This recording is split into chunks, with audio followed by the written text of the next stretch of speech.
નમસ્કાર દર્શક મિત્રો, @ગુજરાતમાં આપનું સ્વાગત છે. ગુજરાત વિધાનસભા સત્રની કામગીરીને જીવંત પ્રસારણ એટલે કે લાઈવ ટેલિકાસ્ટ કરવાનો મુદ્દો ફરી એકવાર ચર્ચામાં આવ્યો છે. કારણ કે દેશભરના 28 જેટલા રાજ્યોમાં વિધાનસભાની કામગીરી લાઈવ બતાવવામાં આવે છે, પરંતુ ગુજરાત વિધાનસભા સત્રની કામગીરી દરમિયાન આમ નથી થતું. જોકે સમાચાર એવા મળી રહ્યા છે કે ગુજરાત સરકારની એપ કે પછી વેબસાઇટ પર જોતા જીવંત પ્રસારણનું બટન જરૂર દેખાય છે, પરંતુ તેમાં દિવસભરની પ્રક્રિયાના બદલે લોકશાહીના ધબકારા નામનો એક કાર્યક્રમ દેખાય છે, જે ગૃહની દિવસભરની કામગીરીને એડિટેડ વિડીયો હોય છે. જેથી આ મુદ્દે કોંગ્રેસ નેતા અમિત ચાવડાએ અવાજ ઉઠાવ્યો છે. તેમણે આ અંગે વિધાનસભાના અધ્યક્ષ શંકર ચૌધરીને પત્ર લખ્યો છે.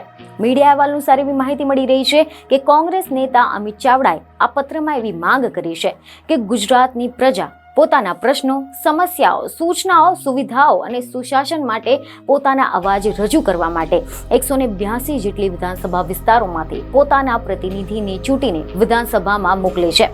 જેથી વિધાનસભામાં ચૂંટાઈને આવતો પ્રજાનો પ્રતિનિધિ ચાહે કોઈ પણ પક્ષ હોય કે પછી વિસ્તારનો હોય, તેને સતત પ્રયત્ન રહે છે કે પોતાના વિસ્તારના લોકો અને ગુજરાતની જનતાનો અવાજ, લાગણી તેમજ માંગણી વિધાનસભામાં રજૂ કરે અને સરકારના ધ્યાન પર આવે.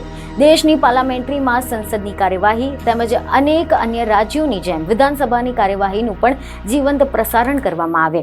માહિતી વિભાગ દ્વારા જે વિધાનસભાની કાર્યવાહીના અંશો લોકશાહીના ધબકારાના સ્વરૂપે મોકલવામાં આવે છે, તે અધૂરા અને એક તરફી તેમજ પક્ષપાતપૂર્વકના તેમજ અમુક વિડીયો તો રાજકીય એજન્ડાને ઉજાગર કરતા હોય છે, જેનાથી વિપક્ષને આ બાબતે અન્યાય થઈ રહ્યો છે.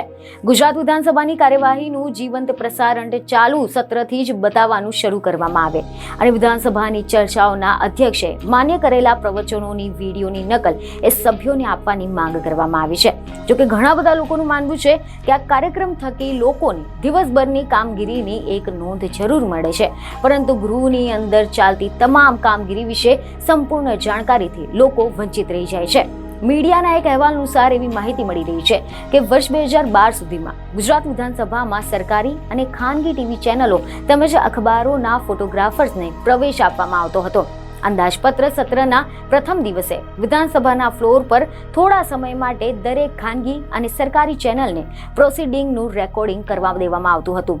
અને એટલું જ નહીં, ગુજરાત વિધાનસભાની દિવસભરની કાર્યવાહી રેકોર્ડ કરીને ટીવીના પ્રસારિત કરી શકાય તેના માટે પણ જોગવાઈઓ હતી. પરંતુ એક કથિત ઘટના એવી સામે આવી છે કે જેમાં માર્ચ મહિનામાં અંદાજપત્ર સત્રમાં 2 ધારાસભ્ય પર એવા આરોપ લાગ્યા હતા કે તેઓ વિધાનસભામાં બેસીને આઈપેડમાં કોઈ અયોગ્ય ફિલ્મ જોઈ રહ્યા હતા. એક રાષ્ટ્રીય ખાનગી ચેનલ અને સ્થાનિક અખબારે આ સમાચાર પ્રસિદ્ધ કર્યા હતા. ત્યારબાદ એવો નિર્ણય લેવામાં આવ્યો કે પત્રકારોને કેમેરાની સાથે વિધાનસભામાં ન આવવા દેવા. જો કે અહેવાલ એવા મળી રહ્યા છે કે ત્યારબાદ થયેલી તપાસમાં જે બંને ધારાસભ્યો હતા તેઓ નિર્દોષ સાબિત થયા હતા.